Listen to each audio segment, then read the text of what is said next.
भाई ने अंधेरे में अपनी बीवी समझकर मुझे घोड़ी बनाकर रात भर किया। हेलो दोस्तों, कहानी को शुरू करते हैं। उससे पहले चैनल को सब्सक्राइब कर दो। मेरी भाभी मेरी सहेली की तरह थी, मुझे बहन जैसी मानती थी। भैया और भाभी शहर में रहते थे और मैं गांव में माता पिता के साथ रहती थी।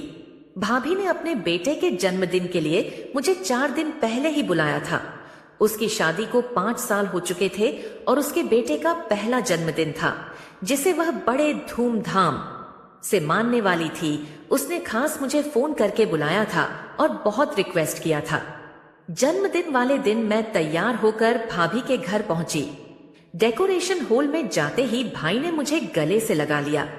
मैंने उनसे भाभी के बारे में पूछा तो उन्होंने कहा कि अरुण बहुत रो रहा था, इसीलिए रिया उसे दूध पिलाने के लिए अंदर गई है। लगभग 1 घंटे में जन्मदिन की पार्टी शुरू होने वाली थी। मैंने भाई को कई दिनों के बाद देखा था। जन्मदिन के बाद जब मैं बाकी मेहमानों की तरह अपने घर जाने लगी तो भाभी ने मुझे रोक लिया। उसने कहा कि सुबह तक सभी मेहमान चले जाएंगे और फिर हम दोनों बाहर घूमने चलेंगे। उसने मुझे रुकने के लिए कहा। मैं भी घर में रहकर बहुत बोर हो चुकी थी, इसीलिए मैं रुकने का फैसला किया। मेरे माता पिता भी मुझे वहां ठहरने की अनुमति दे दी। अगले दिन सभी मेहमान चले गए और फिर भाभी और मैं समय साथ बिताने का मजा दिया। मुझे घर में एक अलग रूम दिया गया था और वहां आए हुए 3 दिन हो चुके थे। आने के बाद से ही मैं देख रही थी कि अरुण ने भाभी को बहुत परेशान कर रखा था। भैया और भाभी को एक दूसरे के साथ समय बिताने का मौका भी नहीं मिल रहा था। इसीलिए एक दिन मैंने भाभी से कहा कि अब अरुण 2 साल का हो गया और उसे माँ की इतनी जरूरत नहीं होगी। आप उसे एक दिन मेरे पास छोड़ दो और आप दोनों बाहर घूमने चले जाओ। भाभी ने कहा कि अरुण मेरे पास नहीं रहेगा।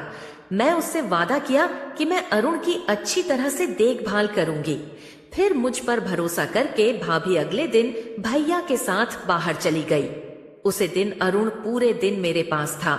मैंने उसे बहुत अच्छे से खिलाया और खाना बना दिया। वह मेरे पास बहुत खुश होकर रहा। शाम को 8 बजे भाभी घर लौटी और अरुण को मेरे पास खेलते हैरान रह गई। फिर भाभी ने कहा कि वह अपने अपने माता पिता के पास भी इतनी शांति से नहीं रहता और उन वास्तव में मेरे साथ बहुत खुश था। रात को सोते समय मस्जिद करने लगा कि मैं उसके पास ही सो। उसकी जिद के कारण मैं भाभी के रूम में सो गई और भाभी मेरे रूम में सो गए।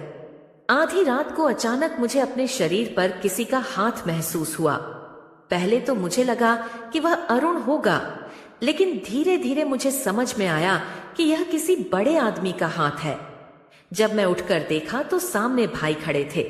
आधी रात को वह मेरे शरीर पर हाथ क्यों फिर रहे थे, यह मुझे समझ में नहीं आ रहा था। मैंने उनसे पूछा कि क्या हुआ। तब उन्होंने मुझसे माफी मांगी और अपने रूम में चले गए। अगले दिन भी ऐसा ही कुछ हुआ। भाई मेरे शरीर पर हाथ फेरने लगे। आज तो उनका स्पर्श ऐसी जगह पर हुआ जिससे मैं सहम सी गई थी और उनके रूम से बाहर चली गई। भाभी गहरी नींद में थी, इसलिए उसे भैया की हरकतें समझ में नहीं आ रही थी। जैसे ही मैं उनके रूम से बाहर आई, भाई भी मेरे पीछे आ गए।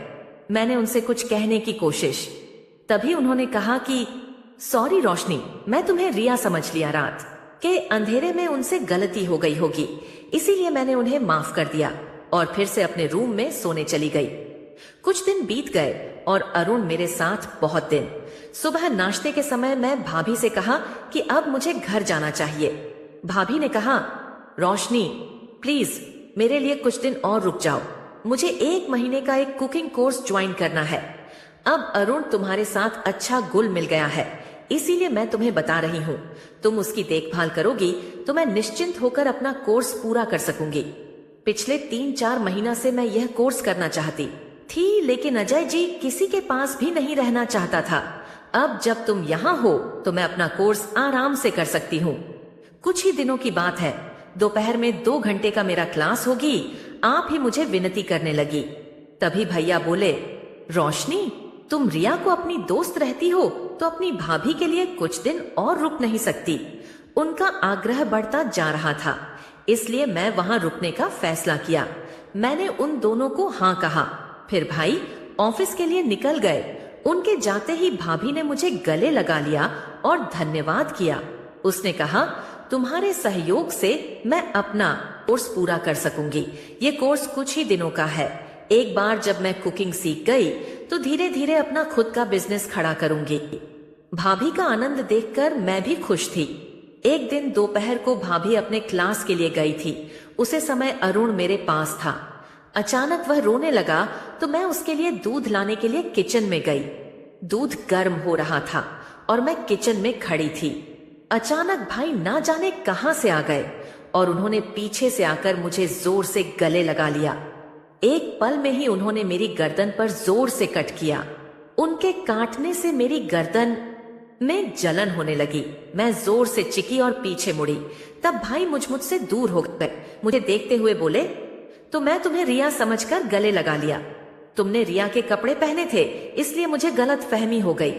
मैंने कहा, ठीक है, और अरुण की दूध की बोतल लेकर रूम में चली गई।